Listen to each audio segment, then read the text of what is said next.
Diamonds are really priced on their rarity. The only 30% of the diamonds that come out of the ground are actually gem quality diamonds.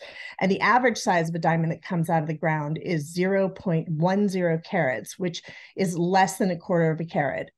So diamonds are priced on their rarity. So if you have a really large diamond, a really white diamond, and a really clear diamond, it's going to be more valuable than a smaller diamond. In the 1950s, the Gemological Institute of America, also referred to as GIA, determined this scale of diamonds. It's based on color, clarity, cut, and carats. Everybody's heard of the 4 C's before. And pricing diamonds is really based on those 4 C's. Every month, a list price of diamonds comes out. It's called the Rappaport Report. And with all of the information, you can determine that month what the value per carat of diamonds is. It's really important to make sure that you have a GIA report on any diamond that you're buying or looking at, because otherwise it is just a person, randomly giving their own opinion. Whereas the GIA has a laboratory and a very specific scale for grading these diamonds. And so it ends up being sort of the benchmark for the jewelry industry. We're based in Los Angeles at John Moran Auctioneers, and all of my diamond dealer clients in New York City, they don't even see the stones. They just flip through my the GIA reports for the auction and bid based on that. I generally will send stones out that are over 1 carat. And with that said, if it's a finer diamond, will I still send it out? Yes, but yes, I would generally say across the board, I send diamonds out to the GIA for a report if they're over 1 carat. There are many, many different cuts of diamonds. You can literally cut a diamond into any shape, and there's novelty diamonds of all sorts out there. The most valuable are the round diamonds, and then we go into fancier cut diamonds. So there's pear shapes and marquise cut diamonds. The popularity of shapes of diamonds changes all the time. So it really, sometimes something pops where a celebrity gets engaged and makes a shape of a diamond more in the spotlight at the moment. Round diamonds consistently are more valuable than any of the other diamonds. They just tend to be the most popular across the world. The more traditional sort of engagement ring or diamond stud earrings or diamond necklace tends to be the more popular shape for that is round. But the Asher cut was very popular. The emerald cut was very popular. Marquise and pear shapes are gaining some interest at the moment where they may not have been as popular 10, 15 years ago. So it changes all the time. We're only in this meeting talking about colorless diamonds, but there's a whole world of colored diamonds that are not based on the GIA scale. So once we get into like blues and yellows, that's a different scale. And often dealers will recut colored stones to get a higher color grade. And I'm not a cutter, so I can't tell you how they math plan into this equation. But you can take maybe a grayish blue diamond and recut it so it pops like an intense blue color.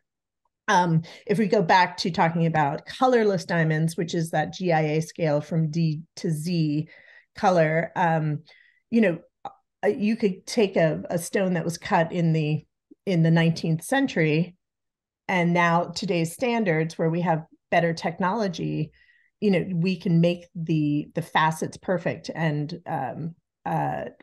before it was a guy on a wheel holding it with his hand, cutting these diamonds, and so these old stones get recut all the time.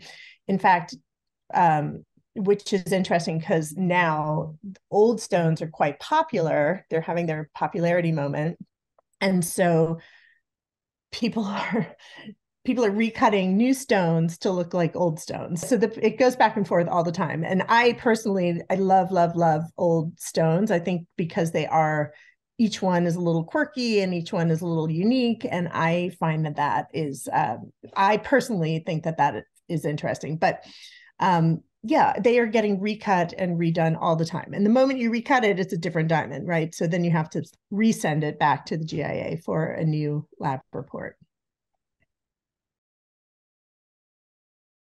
At auction, when we are determining value, it's for a diamond, it is not just always the color, clarity, carats, and the cut. It is a lot of external factors. So perhaps the diamond was worn by a queen or a princess, or has some kind of provenance by a movie star, or sometimes the ring may have some, or the diamond may have some historical presence, whether we're in Los Angeles, so whether it was in a movie, worn on the red carpet, all of those things are added factors, and it's hard to determine what that added value ends up being. There's a diamond ring, and then there's Marilyn Monroe's diamond ring, where we see things sell for enormous amounts of money. Everybody wants a little piece of